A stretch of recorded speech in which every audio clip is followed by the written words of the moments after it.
Ya, sudah sepekan banjir yang merendam Desa Kalangligar, Kecamatan Teluk Jambe, Karawang, Jawa Barat ini masih belum juga surut. Upaya untuk mengalirkan banjir dari permukiman warga masih belum maksimal. Lantas seperti apa penanganan banjir di Karawang ini? Kita sudah bersama dengan Kepala Bidang Kedaruratan dan Logistik BPBD Kabupaten Karawang, ada Bapak Ferry Muharom. Selamat siang, Bapak Ferry. Selamat siang, Mbak Indah. Pak Ferry, kalau kita lihat ini kan banjir di Karawang ini sudah ada sepekan begitu ya. Sebenarnya apa penyebab banjir ini sampai bisa menggenangi permukiman warga hingga hampir sepekan ini, Pak? Baik, perlu kami laporkan bahwa banjir yang terjadi di Kabupaten Karawang sampai hari ini hampir sepekan meliputi 2 desa. Yang pertama di Desa Karangligar, tepatnya di Kecamatan Jambe Barat. Terus lokasi kedua di Desa Sukamakmur di Kecamatan Teluk Jambe Timur. Adapun penyebab terjadinya banjir tersebut adalah limpasan daripada Sungai Cibeet yang bertemu dengan aliran Sungai Citarum. Ketika tinggi TMA kedua sungai tersebut tinggi, maka kedua desa ini akan terdampak banjir. Demikian. Oke, apakah kemudian proyek pembangunan air yang masih dilaporkan masih belum selesai ini juga menjadi salah satu penyebab terjadinya banjir yang sampai sepekan ini tidak bisa surut, Pak?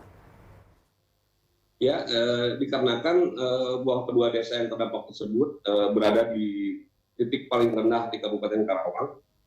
Ya, air yang berendam kedua desa tersebut berawal dari terjadinya backwater air yang masuk dari Sungai Cibeet melalui Sungai Cidawolong. Demikian, Mbak. Lantas kenapa sampai sepekan ini air juga masih belum bisa sepenuhnya surut, atau artinya memang ada penyurutan atau pengurangan debit air namun tidak bisa surut sepenuhnya, ini kenapa, Pak?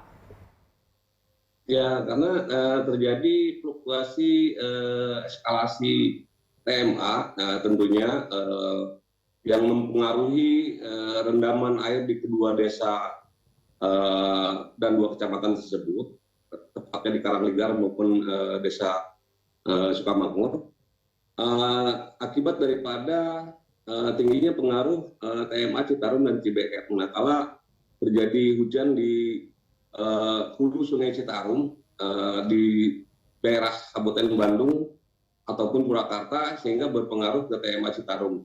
Dan untuk pengaruhnya dari Sungai Cibeet, kalau memang curah hujan di wilayah selatan, tempatnya di Bogor, hulu Sungai Cibeet, kalau daerah Bogor maupun Cianjur curah hujannya tinggi, sangat mempengaruhi TMA-nya Cibeet, sehingga berpengaruh juga terhadap daerah kedua desa tersebut, yang dimana ada Sungai Cidawolong yang terjadi backwater di kedua pertemuan Sungai Citarum dan Cibeet tersebut. Jadi memang adanya luapan air dari sungai, kemudian curah hujan yang tinggi. Lantas bagaimana cara pemerintah setempat begitu dan BPBD juga untuk kemudian mengupayakan agar air ini cepat surut dan dapat mengembalikan aktivitas warga yang saat ini sempat tertunda?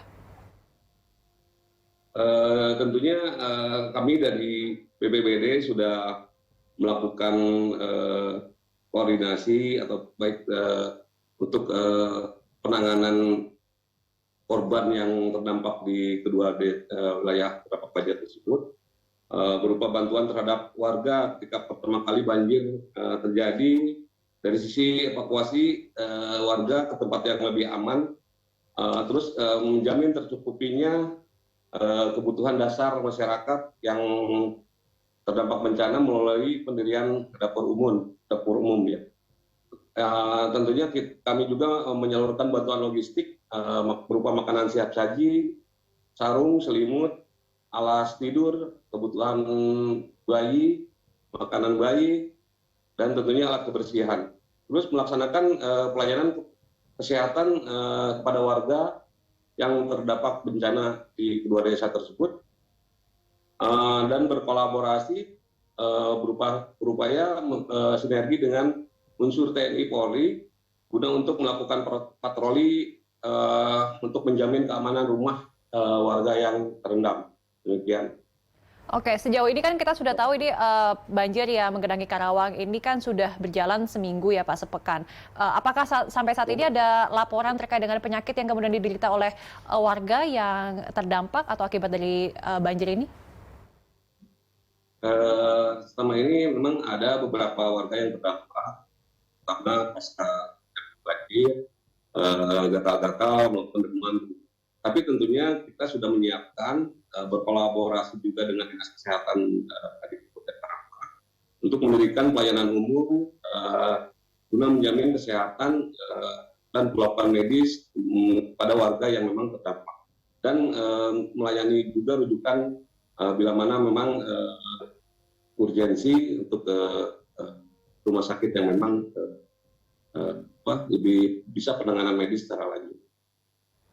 Oke, berarti untuk sampai saat ini untuk aktivitas masyarakat ini masih belum bisa kembali normal ya Pak, mengingat anak sudah seharusnya kembali sekolah dan juga orang dewasa ini sudah kembali bekerja. Sampai saat ini masih belum bisa ya Pak, masih terisolasi begitu kawasannya. Ya, ya baik. Kawasan memang masih terisolasi dan sampai saat ini masih terjadi eskalasi fluktuasinya TMA di dua desa tersebut. Adapun kondisi warga memang masih menempati titik-titik pengungsian yang sudah kami tentukan berada di 3 titik pengungsian di kedua desa.